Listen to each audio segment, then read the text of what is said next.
Muy buenas noches y sean todos una vez más bienvenidos a esta transmisión de Creyente Clandestino, de esta su página, y a esta noche que le hemos puesto la noche temática y a esta presentación que se llama El Árbol Siniestro, que es una de las presentaciones de la noche temática.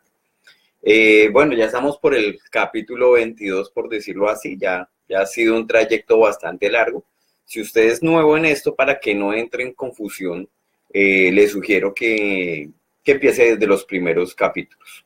Bueno, o sea, sencillamente entra a la parte de videos y arranca a verlos. Un saludo en este momento a Juan Sandoval, que se une al grupo.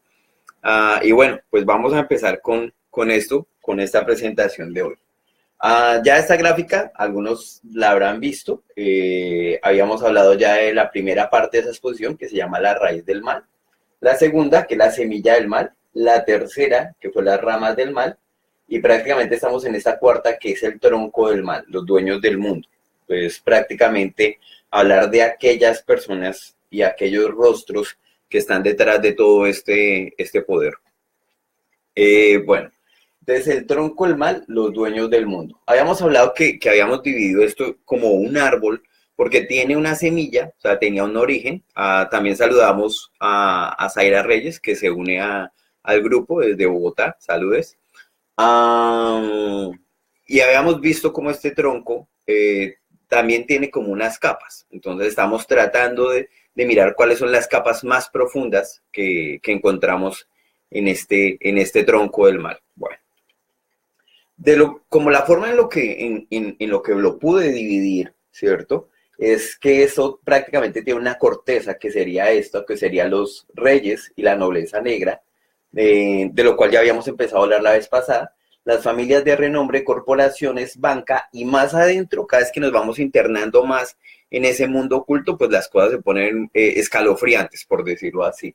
Estamos hablando de que dentro de estos grupos y estas hermandades hay incluso, bueno, rituales muy pesados, de los cuales describiremos después. Tenemos dentro de lo que es acá esa parte interna, los Caballeros de Malta, la Orden del Temple, el Club de Roma, Bohemian Group, el Priorato de Sion, los Jesuitas, Club Bilderberg, Masones. Caballeros de Malta. Bueno, todo esto ya muchos de ustedes lo habrán escuchado en algunos de los youtubers, pero posiblemente no se escucha, digamos que con la finalidad cristiana. ¿Por qué? Porque sencillamente se deja como muy mero, sencillamente como la idea general, pero no hay una conexión bíblica que esto realmente tiene un origen.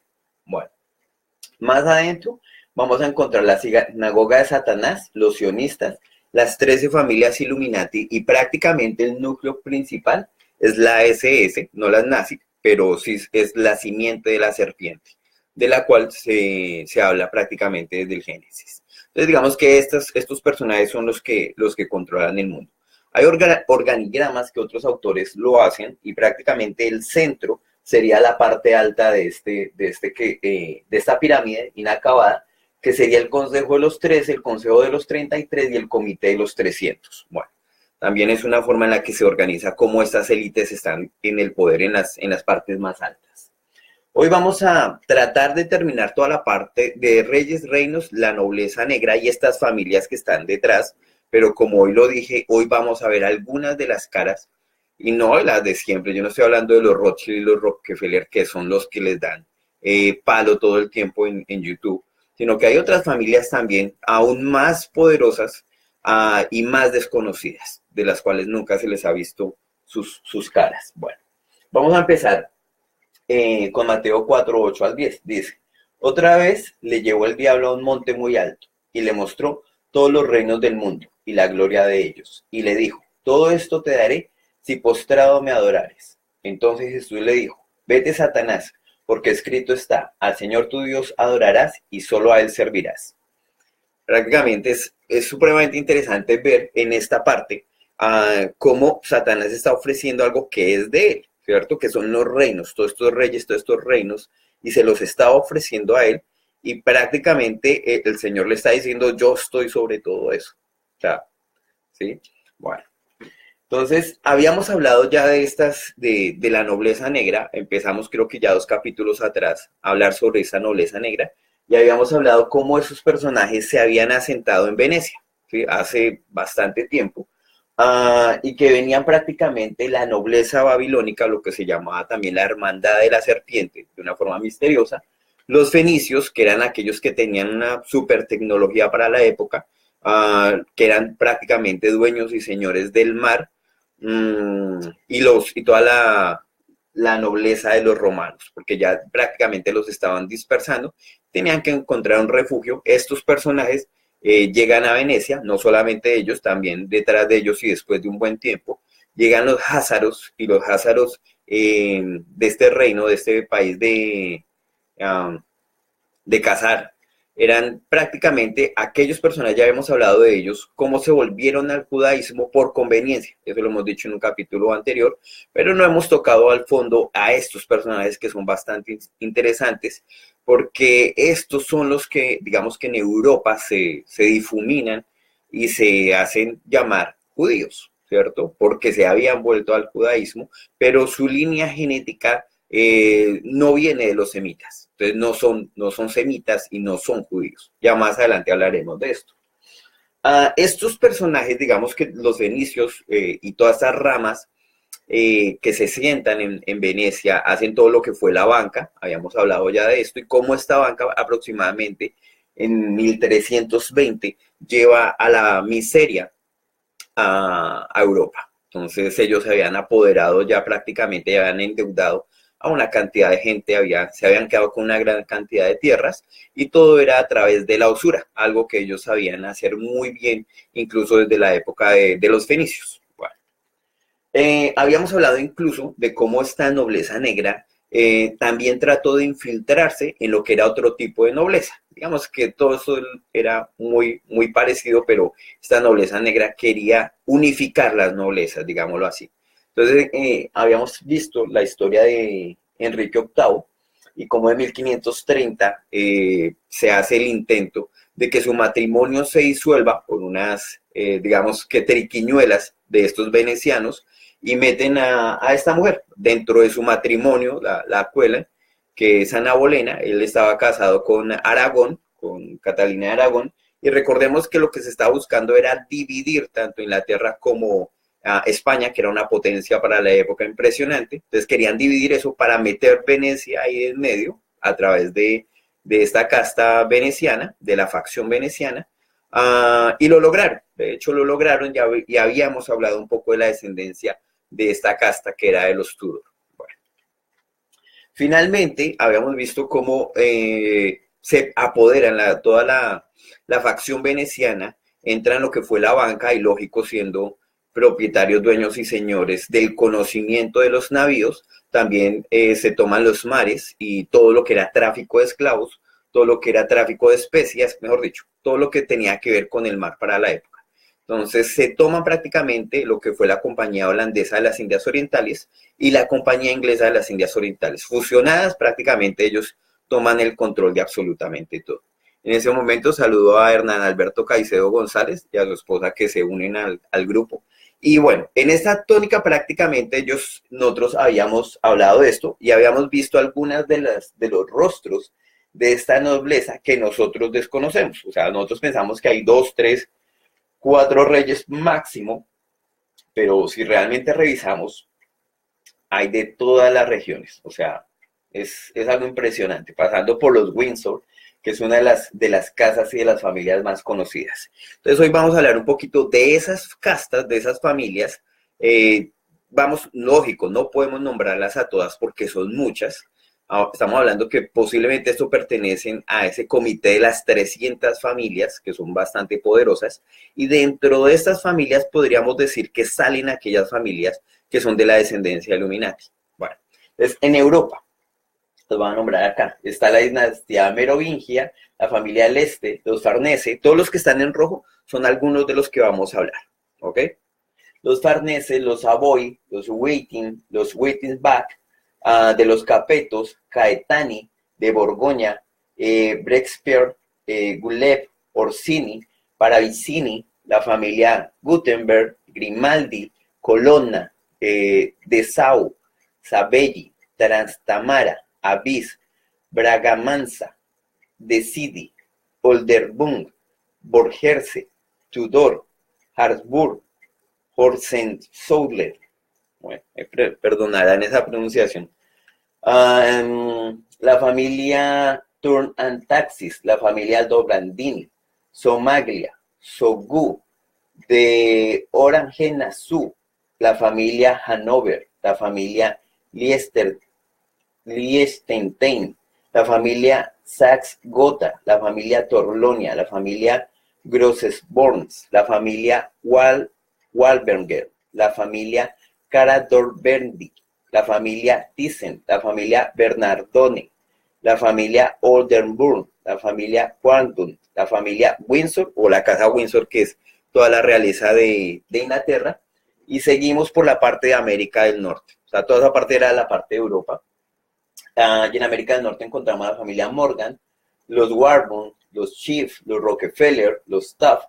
Miren aquí que Rockefeller ha sido una solamente de todas las que se nombra. Y YouTube habla más de Rockefeller y Rothschild y no del resto. La familia Taft, la familia Lee, los Roosevelt, los Astor, Ford, los Bundy, Collins, familia DuPont, ya hemos hablado algo de la familia DuPont, la familia Freeman, familia Mellow, Kennedy, Onassis, Reynolds, DeLee, la Oppenheimer, los Russell, Murdoch, la familia Bush, de la cual vamos a hablar un poquito hoy, la familia Marte, la familia Watson, la familia Sisson, la familia Van Duyn y la familia Bindles. Hay otra familia que también es la familia Adam. Bueno, ok, entonces empecemos, ya vimos un listado. En este momento también saludamos a Ingrid Liliana Ávila, que nos saluda desde Bogotá. Y pues lógico, las 3 diapositivas súper aburridísimas sobre toda esta cantidad de familias, pero vuelvo y lo digo, son aproximadamente unas 300. De las cuales hay unas 13 que prácticamente manejan esas 300. Vamos a ver un poquito esa dinastía de la nobleza negra, que son familias tanto italianas como venecianas, y lógico, todos sus descendientes, de los cuales ya habíamos tan siquiera nombrado la vez pasada. Entonces, empecemos con la familia Massimo, ¿cierto? La familia Massimo prácticamente arranca de sus linajes. Habíamos hablado que muchos de esos linajes son romanos, son fenicios o son babilónicos. Entonces muchos de los príncipes actuales dicen nosotros venimos de la casta, por ejemplo, en el caso de los Massimo, vienen de Fabius Massimo. Entonces vemos acá una de las monedas que lo escriben como emperador. Bueno, no solo eso, recordemos que el poder para la época era político y religioso, y los que tenían el poder religioso ostentaban, digamos que un poder sobre tierras y sobre personas a la vez. Entonces también encontramos papas dentro de la familia Máximo, como Anastasius y Basilius, primero, los dos son primero. Entonces estos personajes, uno puede observar que los papas, lógico, tenían un nombre, que es el que se les da como Juan Pablo II, pero todos sabemos que tienen un nombre original, y todos estos nombres, ustedes se van a dar cuenta que pertenecen a estas noblezas, o la gran mayoría. Entonces, estos dos personajes que fueron papas, pertenecían a los Máximo. ¿Qué más se le atribuye a esta familia de los Máximo? Bueno, algunos, cuando uno dice la cosa nostra, pues uno relaciona pizza, Italia y ya. Bueno, pero realmente esto sí se conoció y era la mafia prácticamente siciliana. Entonces todo esto que era la cosa nostra, toda la parte italiana, era una mafia supremamente fuerte, donde los Máximo estuvieron involucrados. De hecho hay libros interesantes que hablan sobre esto. Y acá, por ejemplo, hay una descripción que dice: el mayor imperio criminal de la historia, de narcotráfico, extorsión, prostitución, productos falsificados, control de mercados, su violenta historia y sus relaciones con la política, la iglesia y la masonería, desde los Gabellotti y el periodo fascista hasta el auge de los Corleonosi, del Legio y Rigna, y la globalización del crimen organizado. Entonces, toda la parte de la cosa nostra está prácticamente organizada por los Máximo. O sea, es gente bastante poderosa.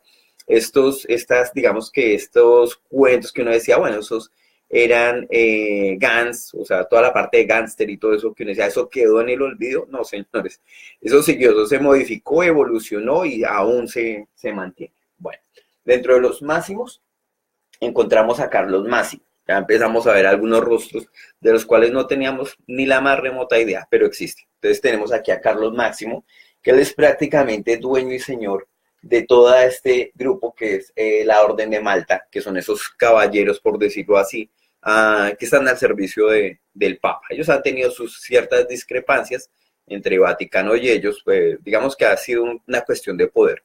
Pero este personaje es bastante poderoso como para tener incluso control sobre estas hermandades, por decirlo así.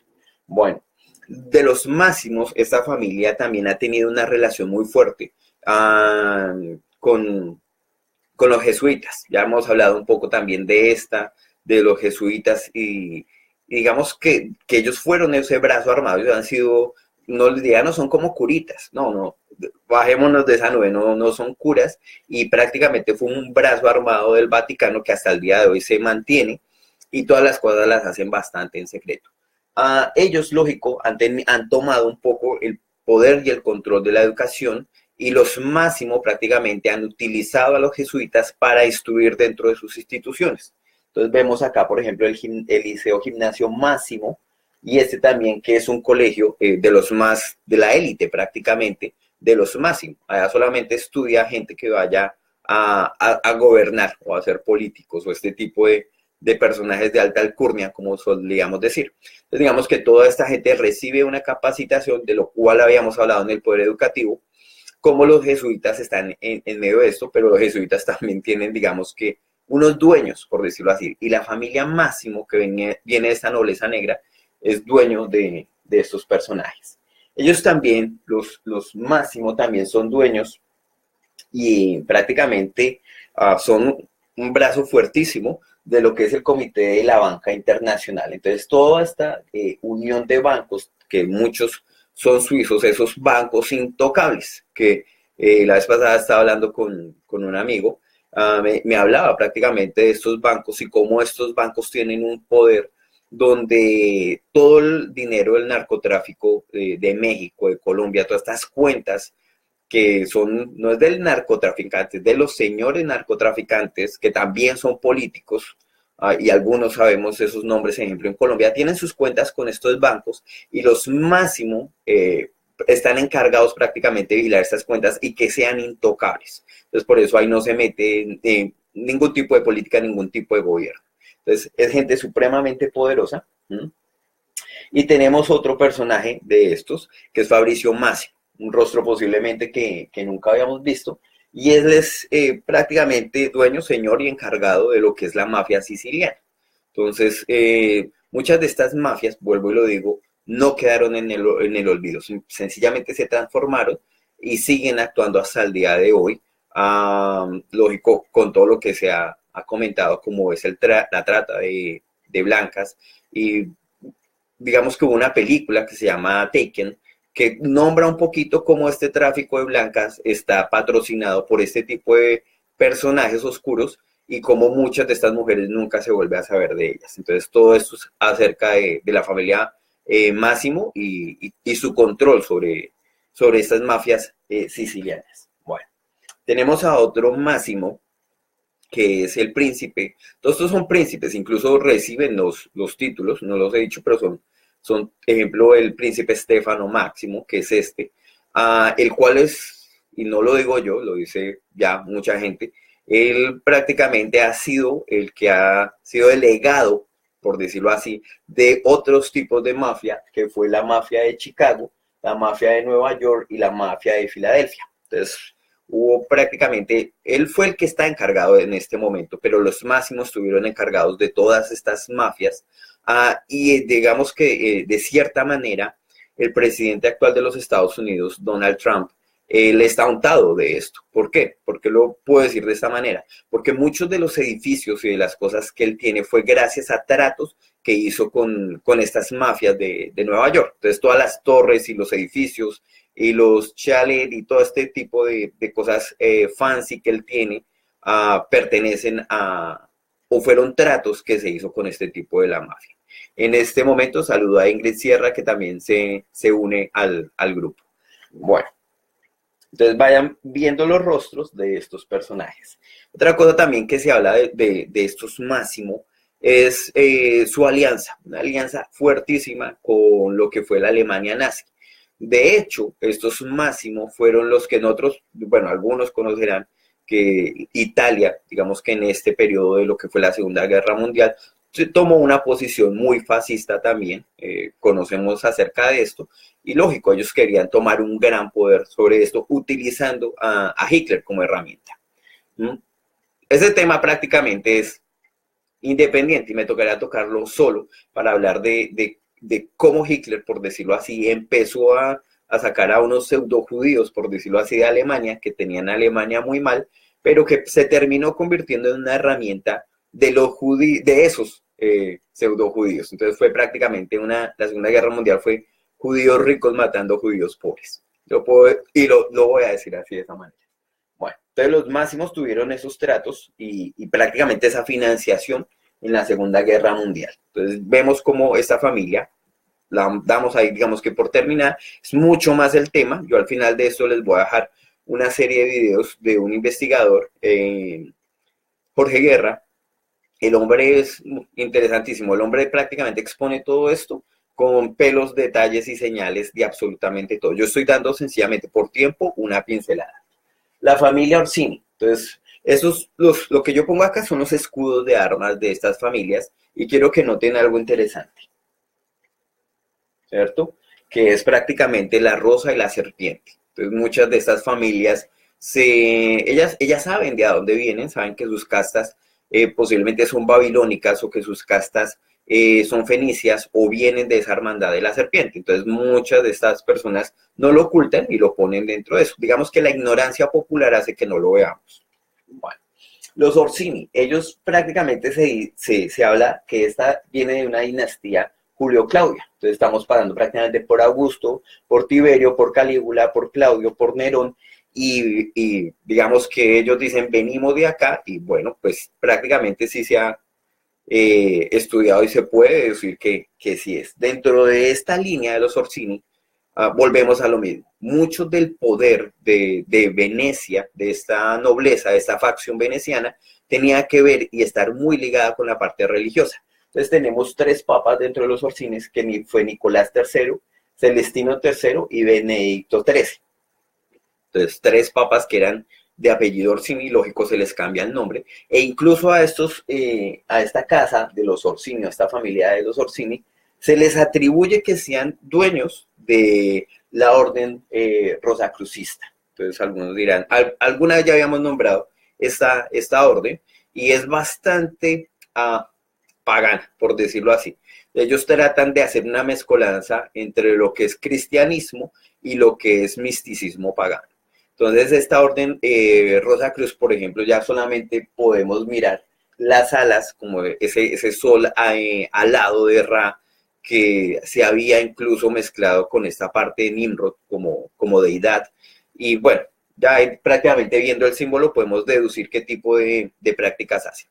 Entonces, ellos, no solamente los Orsini, no son solamente dueños de esta orden rosacruciana, sino que también de la FDA, o tienen bastante injerencia dentro de la parte de la FDA. Esto es el Departamento de Salud, ¿sí? Y de Servicios Humanos, de Comida y Administración de Medicamentos. Bueno, casi nada. Entonces ya sabemos por dónde va el agua al molino con esta gente en cuanto a vacunas y todas las vainas que hacen, e incluso se ha especulado acerca de sus experimentaciones con el ébola. Bueno, algo interesante de esto que me puse a analizar fue que uno de estos logos que ellos tienen es el rostro, parece ser el de una mujer, cómo se va transformando en un ave.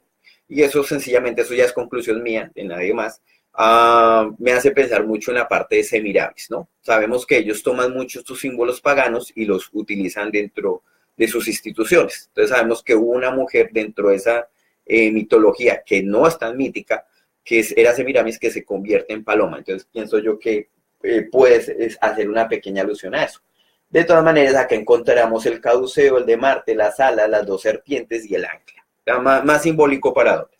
Bueno. Los Orsini, prácticamente, ellos han estado metidos en toda la parte farmacéutica. Bayer ha tenido prácticamente una injerencia fuerte de los Orsini, de esta casta, de esta facción veneciana, Y también se le atribuyó que ellos tenían el poder de la alquimia para la época en la que pasó lo de la peste negra. Hubo mucha especulación incluso de que la peste negra fue causada o que prácticamente los Orsini estuvieron detrás de esto, ya fuese por la matanza de gatos, tratando de demonizar los gatos, o ya fuese porque las aguas fueron envenenadas, ¿cierto? Y produjeron más muerte incluso de la que la peste negra produjo.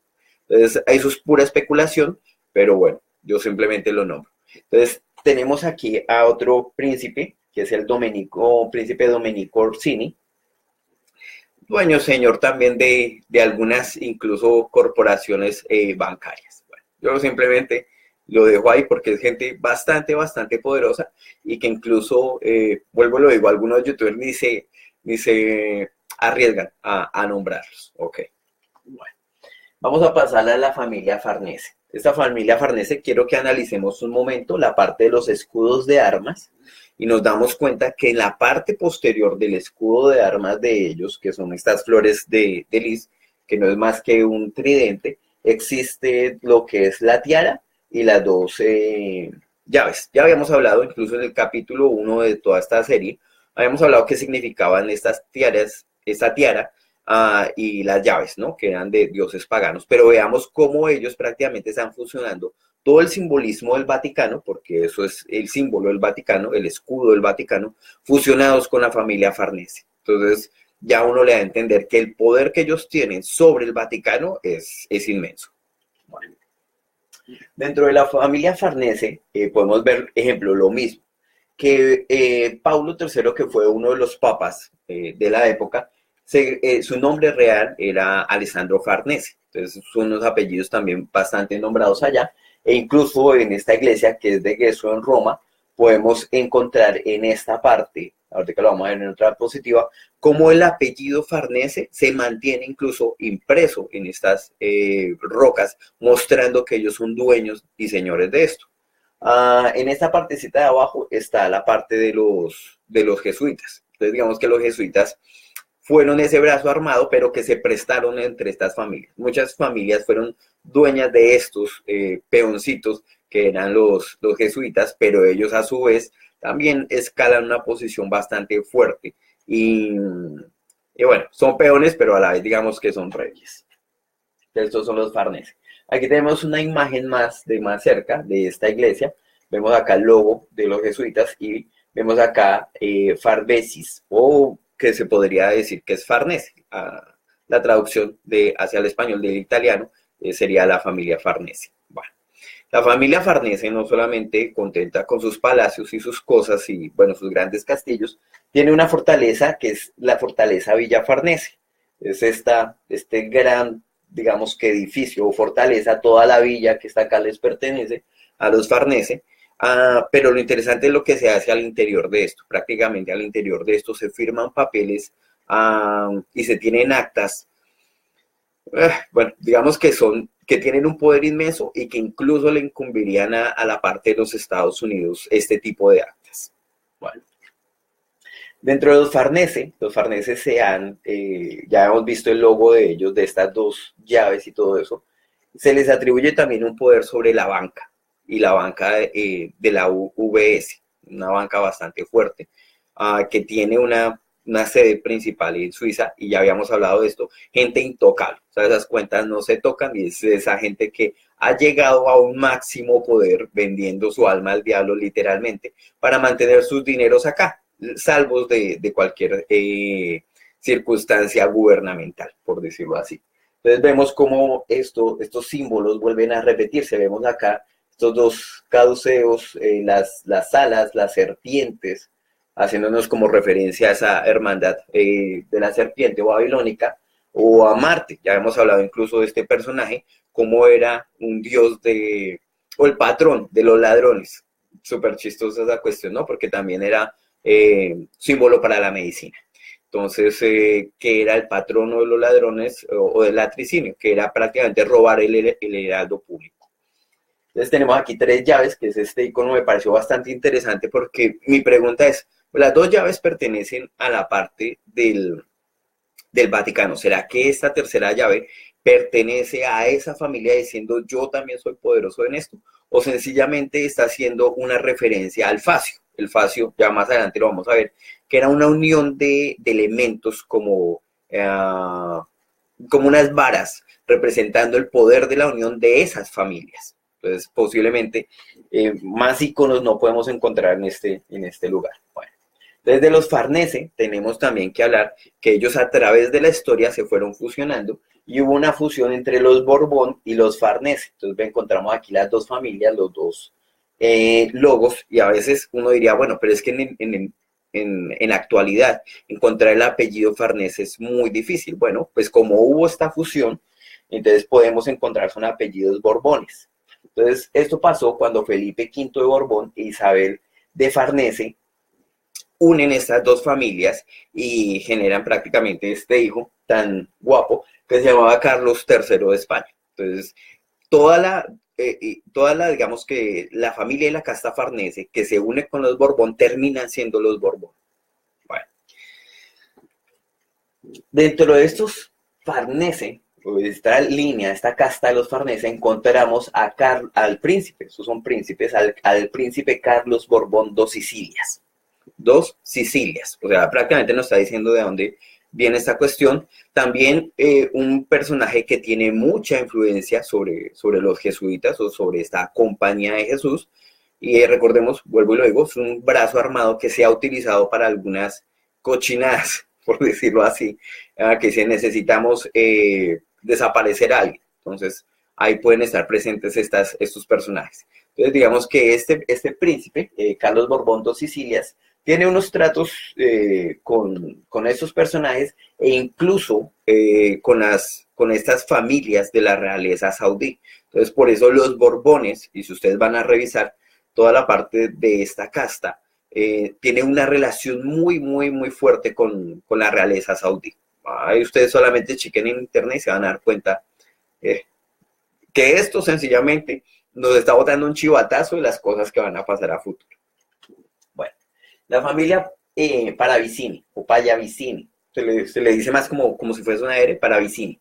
Entonces vemos acá el escudo de armas de ellos y ya sencillamente entrando en el detalle de esta águila bicéfala, que la águila bicéfala era un símbolo pagano, coronada, ¿cierto? Y encontramos aquí el ajedrezado, un ajedrezado que prácticamente ya nos hace una referencia hacia estas logias masónicas.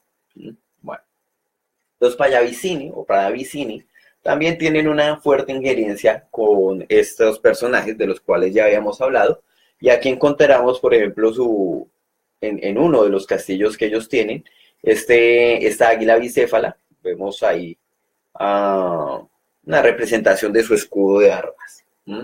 Estos Pallavicini prácticamente estuvieron detrás de todo lo que les había descrito cuando estas dos casas, ¿se acuerdan de estas dos casas? Que era la de Lancaster y la York, de donde salía el rito masónico de York. Entonces estas dos castas estaban en disputa y después prácticamente son unidas, que es lo que se llamó la Guerra de las Rosas, y se conforman en lo que es la dinastía Tudor. Entonces, de lo que les había hablado, que fue la irrupción en este matrimonio y la separación, y que prácticamente buscaron a que los judíos tratan de reinterpretar la palabra sagrada para decir, no, es que el Enrique VIII no está casado, entonces puede casarse con Ana Bolén. Entonces hicieron toda la cuestión los judíos, incluso, o esos pseudo judíos estuvieron metidos, pero la familia, vuelvo y le digo, la familia Paravicini fue prácticamente uno de los que orquestó que todas las monarquías o la mayoría de las monarquías que no le fuesen de su poder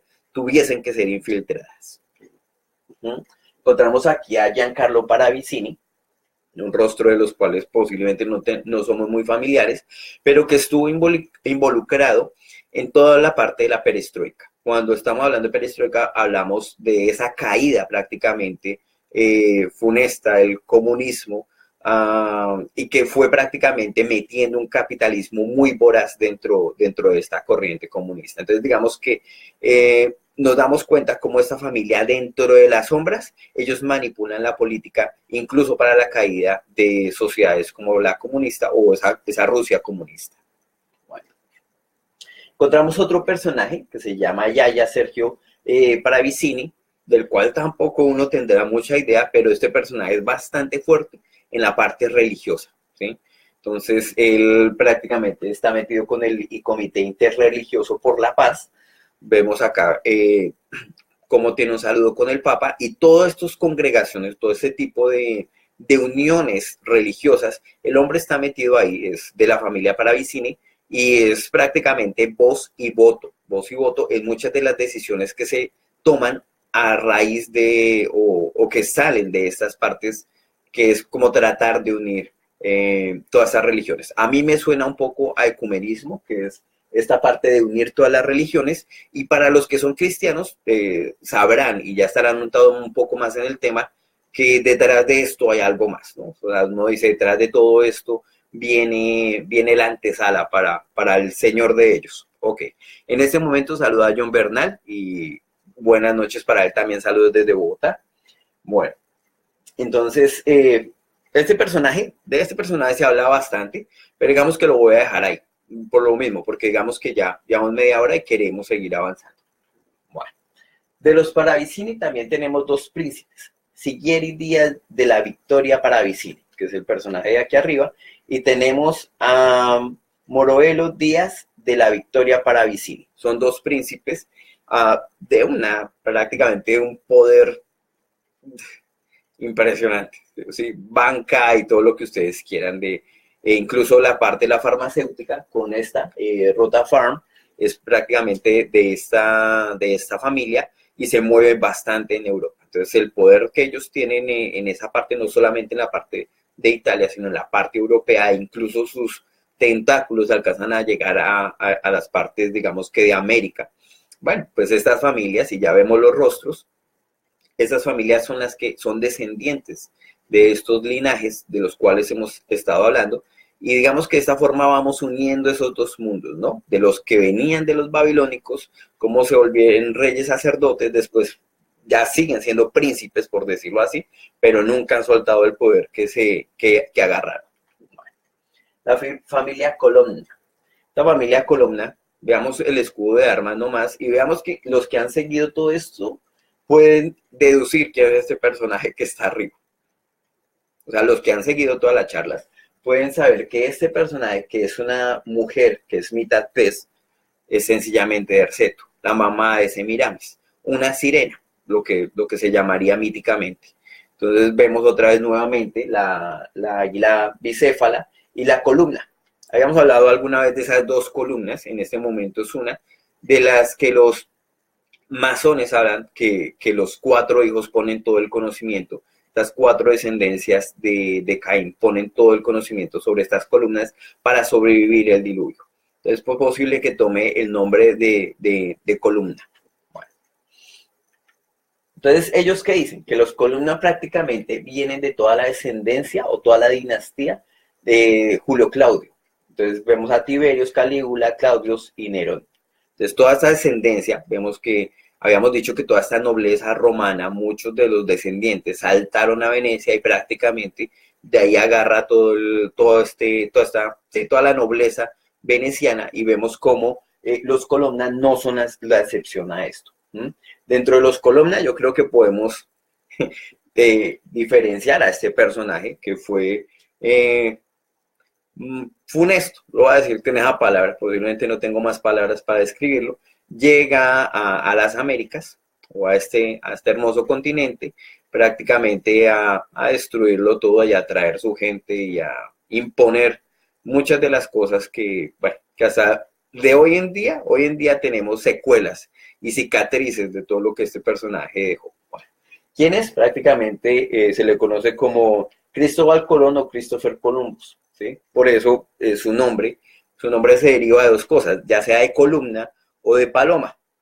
Era como un mixaje entre esos dos nombres, que era la paloma. Recordemos que el símbolo de la paloma hacía referencia a Semiramis, que es Columbus, o columna, que era la parte de esta realeza. De hecho, él fue hijo de Ana Colonna, de esta familia de los Colonna, ¿sí?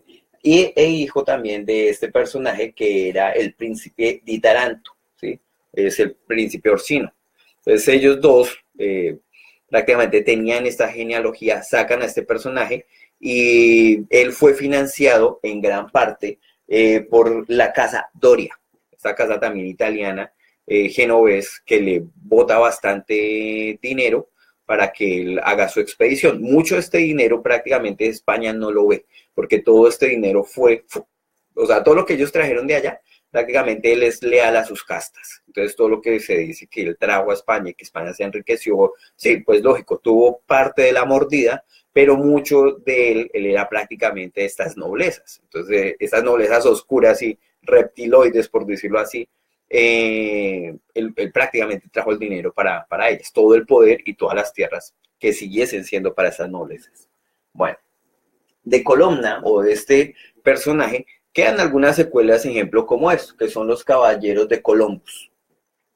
No diría, eso nunca lo había escuchado, pero sí, son estos personajes, son los caballeros de Columbus, que son estas hermandades, volvámoslo a decir, que hacen parte de las familias Colonna.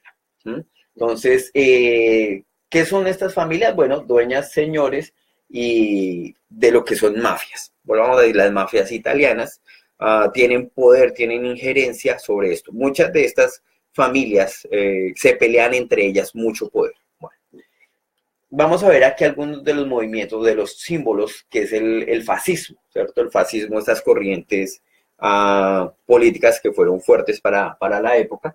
Y entre una de esas, uno de los símbolos que encontramos es esto, que se llama el faso, que es prácticamente una unión que yo les estaba tratando de escribir ahorita, que es este cosito que encontramos acá, ¿sí? Aquí vamos a encontrar una espada, un ancla, un hacha, pero en la parte de acá, a veces cuando yo veía esos escudos, yo decía, esto es como una caída donde se guardan las flechas, se echan palitos. No, de hecho es la unión de flechas o la unión de varas, lo cual significaba la fuerza.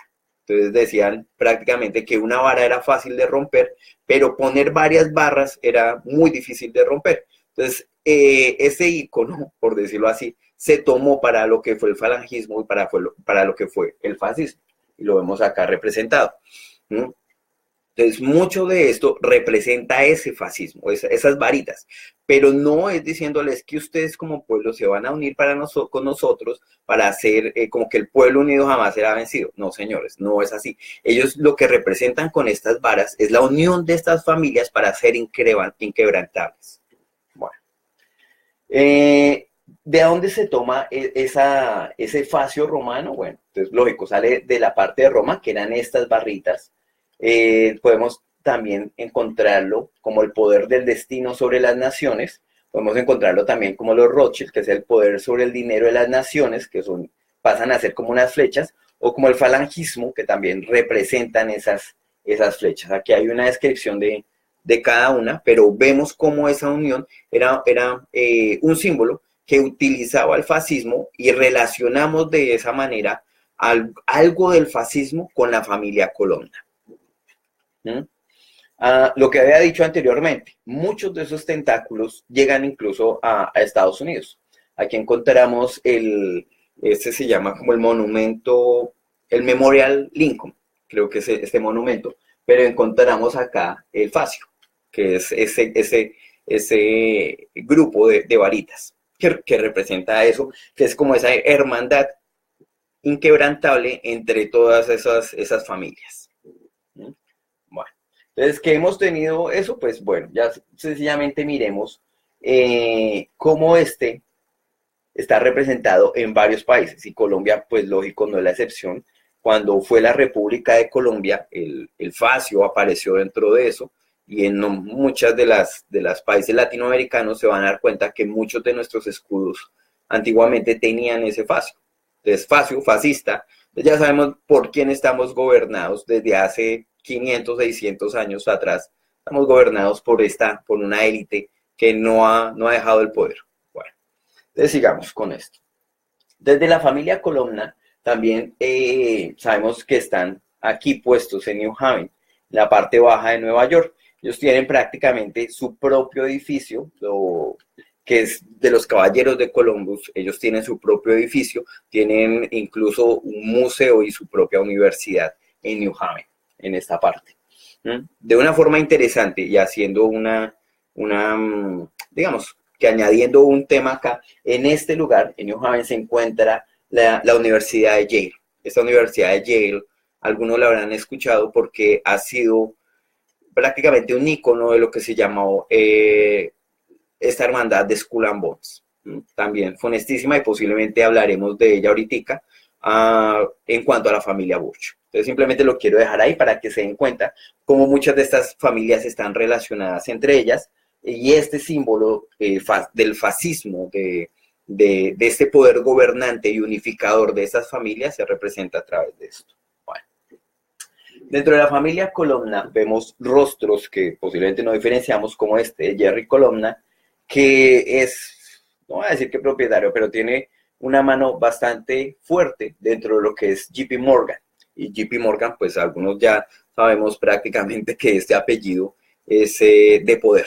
Los JP Morgan prácticamente fueron los que embadurnaron todo el plan de Tesla de querer entregar la energía libre y gratis a mucha de la gente.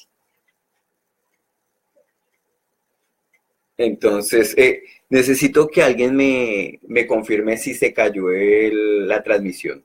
Sencillamente, yo voy a seguir, pero aquí me están diciendo en edición que se cayó la transmisión. Entonces, si alguien me diga todo está bien o todo está mal, pues ahí seguimos. Bueno. Entonces, tenemos esta familia Colonna. Tenemos también dentro de la familia Colonna a Mitt Romney. ¿Sí? Mitt Romney es también conocido por, digamos, lo voy a decir de esta manera, pero no ofender a nadie, es un mormón y dentro de Mitt Romney, lógico su apellido no es Colonna, pero ha estado muy relacionado con esta familia y muchos de sus antepasados son pertenecientes a esta casta Colonna. Entonces podemos decir que hay un poder inherente, fuertísimo, sea o no sea Colonna, pero que se ha difuminado dentro, incluso ya no es Europa, sino que ha pasado a la parte de Estados Unidos. Bueno, finalmente tenemos a Stefano Colonna di Stigliano. ¿Sí? Aquí vemos algunos de los palacios Colonna y tenemos a Oddone Colonna. Volvemos a decir, personajes y caras de las cuales nunca habíamos, y nombres de los cuales nunca habíamos escuchado. Me dice Rosa Martínez, no. Me dice Zaira Reyes, aún se ve aún. Me dice, está bien, está bien. Bueno, todo el mundo creo que sigue en el hilo, entonces vamos a seguir, no vamos a cortar. Gracias por ese aporte a todos. Bueno, entonces, finalizando prácticamente la parte de los Colonna, ellos son dueños de esto, lo que se llama la colina capitolina. Mira, ¿eso qué es? Pues prácticamente lo que es la colina capitolina son los que hacen las leyes de Roma. O sea, la parte religiosa, digamos que se encargan otras familias, pero lo que es jurisdicción y todo lo que son leyes, la familia Colonna tiene la mano metida muy fuerte en la colina capitolina, que es aquellas personas que redactan y hacen ese tipo de leyes. Bueno, habíamos hablado un poquito de este pedacito y habíamos hablado de este lugar, ¿cierto? De esta universidad, la Universidad de Yale. Entonces, saltando prácticamente de esta familia, que eran los Colonna, vamos a saltar el charco por un momento y vamos a pasar a la familia Burch. Aquí tenemos el escudo de armas de ellos y de una forma interesante tienen un carnero, ¿cierto? Un Baal posiblemente, no sé, sobre la cúspide. Entonces tenemos o que tienen un Derset o que tienen un Baal, un carnero, qué sé yo. Bueno, entonces digamos que muchas de estas, o serpientes, ya hemos visto esos iconos. Entonces dentro de la familia Burch hemos hablado que esas hermandades secretas, conocemos prácticamente, si no hablamos de la familia Burch, tenemos que hablar de esta sociedad secreta llamada Skull and Bones. Es prácticamente una uña y un mugre, pero no se sabe quién es el mugre y quién es la uña. Entonces tenemos que este es el icono de ellos, que es la calavera y los huesos, dos tibias, representado por el número 322. Ese icono, ¿de dónde sale? Pues muchos lo hemos relacionado con la piratería. Entonces, todas estas banderitas, lo vemos acá, que es el logo pirata, que lo luce Don Ramón. Bueno, pues sí, o sea, mucho lo hemos relacionado con eso, pero fue real, esto no salió de la nada. y muchos de los piratas reales sí llevaban este símbolo, que era un símbolo como de muerte, también lo simbolizaba, pero era de poder, incluso poder templario.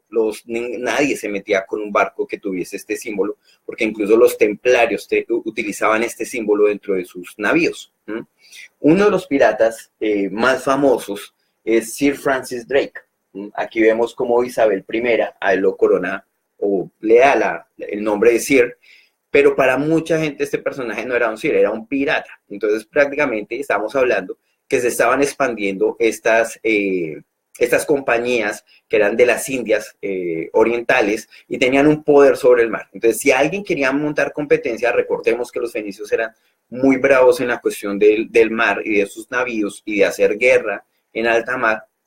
Bueno, pues este personaje era bravísimo para la cuestión y si necesitaban, digamos que esa mano negra que hundiese algún navío, que hiciese alguna triquiñuela, que hiciese algo oscuro, sucio, pues para eso tenían a Sir Francis Drake. Entonces, toda esta, digamos que se retoma, lo que es Skull and Bones, retoma toda esta iconografía de lo que es la piratería, de lo que es el sabotaje, ¿sí?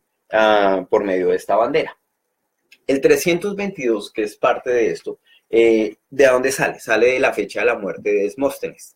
¿Quién es él? Él era un pensador griego y también un escritor griego. Entonces tenía algunas cosas que hablaba en contra de una política, por decirlo así. O sea, lo estuve revisando, no digamos que no es trascendente para lo que he encontrado, pero si llego a encontrar algo de mayor trascendencia, pues lo expondré después. Recordamos esta imagen, que fue una de las imágenes de los testigos de Jehová, como que también me ha hecho bastante interesante, cómo vuelven a traer a Demóstenes a algunas figuras de algunas ilustraciones de los testigos de Jehová. O sea, algo tiene que ver este personaje y no solamente es su fecha de la muerte, sino que tiene que ver algo. No lo he podido deducir todavía, pero voy a estar investigando acerca de esto. En 1832, prácticamente estos dos personajes, que es William Russell y Adolf Tarft, prácticamente ellos hacen y digamos que consolidan lo que es Skull and Bones, ¿cierto? Bueno, entonces, Skull and Bones arranca siendo, y digo arranca siendo como esas hermandades que son un poco, digamos que sanas, por decirlo así. Nosotros hemos visto en algunas películas cómo hacen este tipo de chanzas o travesuras a los nuevos, a los iniciados, que les dan con una tabla o cosas así. Digamos que arrancó Skull and Bones siendo una hermandad, digamos que de universidad un poco sana, pero al cabo del tiempo se fueron, digamos que unificando, fueron teniendo unos contactos más políticos y recordemos que esta universidad, la Universidad de Yale, no es una universidad cualquiera, ya más después hablaremos de esto, son una universidad fuerte. Y el cráneo que encontramos acá, digamos que fue una de las travesuras de ellos, por decirlo así, porque realmente fue una grosería, que fue robar el cráneo de este líder que se llama Jerónimo. Entonces, el cráneo que nosotros encontramos acá es de este líder. Ellos profanan, digamos que sus restos y tienen hasta el día de hoy el cráneo de este líder indígena Jerónimo. Bueno, entonces vemos acá una de las fotografías de los primeros grupos de los Skull and Bones y ejemplo, este personaje con su mano guardada, que es un símbolo claro acerca de la masonería. De esta universidad, la Universidad de Yale, encontramos que dice Lux et Veritas, que es prácticamente la luz traerá la verdad. Pero recordemos que esa gente es de un corte luciferiano y ellos entienden a Lucifer como el ser que les trajo el conocimiento y la luz. Entonces, para ellos la luz es verdad, es decir, como Lucifer es la verdad. Entonces ya podemos entender hacia dónde corre el agua, o sea, dónde va el agua con esta gente. Recordemos que todo lo que es luciferiano es entender que Lucifer hace, para ellos es este Dios, este personaje que les trae la sabiduría.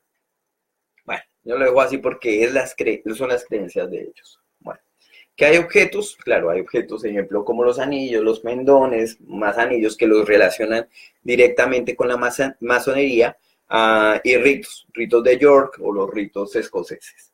Personajes que tenemos dentro de esto, los que habíamos hablado, y digamos que fue como iniciamos acerca de la familia Borch. Tenemos al padre y al hijo, a los dos los reconocemos, ¿cierto?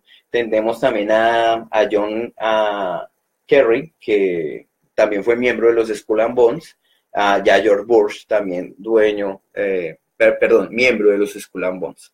Algunas cosas que se saben de ellos, bueno, pues todos estos personajes han pertenecido por generaciones, incluso el abuelo o el bisabuelo de los Bush perteneció a este grupo. Aquí encontramos una fotografía de Bush padre en una de sus reuniones. Uno de los iconos que se ven acá es que siempre el reloj está a las 8 en punto, pero a las 8 más 5 creo que es, simbolizando que ellos están a 5 minutos por delante de todo el mundo. Bueno, son simbolismos que los tienen, pero uno diría, bueno, ¿qué tiene esta logia si no ha hecho nada malo? Ellos pueden reunirse, tomar café y toda la cuestión. Bueno, pues muchos de estos personajes, ejemplo que fue Prescott Bush, él hizo tratados con los nazis. Entonces volvemos a hablar de los mismos. Los nazis, aunque mucha gente diga fueron los malos, fueron los buenos, digamos que estuvieron muy unidos y estuvieron involucrados en estos negocios, ya fuesen con los sicilianos, con esta facción veneciana, o ya fuese con los Burch, financiados estoy hablando. Ok.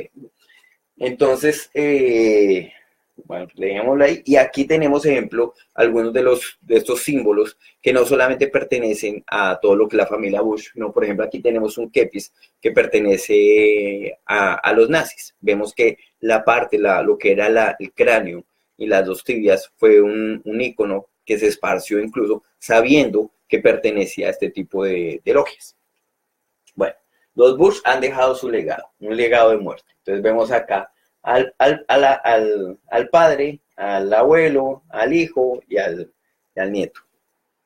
Todos han estado involucrados con una serie de, digamos que de guerras. Entonces ellos han pertenecido a los Skull and Bones y hasta el día de hoy los Skull and Bones prácticamente ellos se encargan de decidir qué tipo de guerras van a orquestar, que les convenga. Ejemplo, lo que fue el 9/11 en cuanto a este George, nosotros sabemos que el 9/11 fue orquestado por él, la caída de las Torres Gemelas fue orquestada por él, y el negocio de estos Skull and Bones, como su propio icono lo muestra, es la muerte.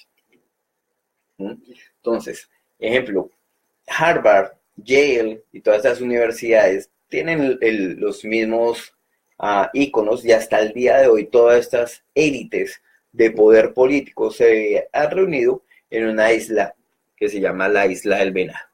Bueno, de una forma interesante, ¿no? O sea, todos estos bichitos con cachos o que tienen alguna representación un poco demoníaca posiblemente, ellos, bueno, voy a dejar. Bueno, familias que se nos quedan en este momento, a los 57 minutos. Se nos queda la familia Aldo Brandini y se nos queda la familia Torlonia. Son dos familias también con injerencia política sobre la banca y sobre la mafia. Entonces, muchas de estas cosas, de estos dólares o de estos dineros que entran, a veces no son muy legales y ellos tienen el poder de todo esto. Bueno, yo creo que con eso estamos tratando de cerrar todo lo que es la nobleza negra. Ya han visto algunos de sus rostros, y las familias de renombre. Las familias de renombre, digamos, que son esas familias que son del otro lado del charco. Pero estamos tratando de cubrir todo esto. Para la próxima entrega vamos a tratar de cubrir la parte de aquí abajo, que son corporaciones y banca. Si hablamos de eso, prácticamente tendríamos que hablar de un solo apellido. Y ya ustedes se irán dando cuenta. A medida que vamos yendo más hacia el fondo, las cosas se van a poner más oscuras y más feas. Entonces les sugiero que tengan un poquito de precaución, ¿sí? con estas cosas. Sí, bueno. Vamos a terminar un poquito con esto, con la parte bíblica. En Ageo 2:22 dice: y volcaré el trono de los reinos, y destruiré el poder de los reinos de las naciones, y volcaré el carro, y a los que montan en él, y caerán los caballos y sus jinetes, cada uno por la espada de su hermano. En Apocalipsis 6:15-17 dice: y los reyes de la tierra, y los grandes, los comandantes, los ricos, los poderosos, y todo siervo, y todo libre, se escondieron en las cuevas, entre las peñas y los montes. Y Abdías 1:3 dice: la soberbia de tu corazón te ha engañado. Tú, que habitas en las hendiduras de la peña, en las alturas de tu morada, que dices en tu corazón: ¿quién me derribará por tierra? Y finalmente les quiero dejar un resumito que es como una sugerencia que les dejo, que vayan y lean el primer libro de Samuel, el capítulo 8. Este pedacito es un resumen, no lo voy a leer todo, y habla de los hijos de Samuel que cuando empiezan a aceptar sobornos y pervierten la justicia. Los israelitas desean tener un rey para que gobierne sobre ellos. Samuel advierte, ojo acá, Samuel advierte de la naturaleza y de los males de un gobierno de reyes. Jehová consiente en darles un rey. Lógico, digamos que muy a su pesar, él dice, ok, no quieren una teocracia, bueno, pues ahí tienen su monarquía. Y hasta el día de hoy siguen teniendo monarquías funestas, que prácticamente ha traído la ruina no solamente para sus pobladores, sino para las personas aledañas. Ellos tienen una naturaleza que no es humana, yo lo voy a decir, o sea, ellos no tienen un corazón humano. Esta gente puede explotar, puede violar personas, lugares, o sea, ellos no tienen corazón ni mente para eso, ellos lo hacen y no les duele nada esto. Entonces, son estas personas, esta nobleza negra, pero como Dios dice, de él nadie se burla. Y estos personajes no lo van a hacer. Estos reyes, estos que se han creído poderosos, que lo tienen todo y que incluso aquí lo acabé de mostrar, ellos dicen, no, ¿quién podrá derribarnos de acá? Bueno, hay un Señor, hay un Rey de Reyes y uno todopoderoso que lo va a hacer en su tiempo les va a cobrar todo lo que han hecho con nuestros nativos, con nuestros niños, con nuestras mujeres, con nuestras culturas, todo eso se los van a cobrar. Y bueno, como cristianos tenemos la esperanza de que va a llegar el día. Bueno, aquí me está diciendo el nombre de la isla. La isla es la isla Deer, que es la isla del venado, que es esa isla de donde se reúnen estos personajes hasta el día de hoy. Bueno, ya siendo una hora, un minuto, me empiezo a despedir.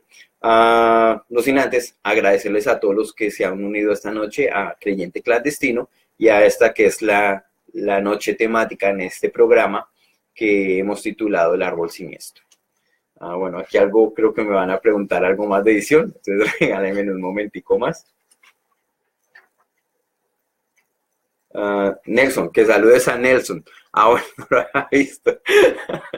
Bueno, muchos saludos a Nelson Enrique Prieto, que nos está saludando desde Quebec. Bueno, saludos para él, saludos para todos los que se han unido en el día de hoy. Muchísimas gracias por su atención. Mi nombre es Miguel Ángel Rodríguez y si tienen alguna pregunta, pues vamos a dedicar un programa especial para preguntas. Yo les voy a decir cuándo.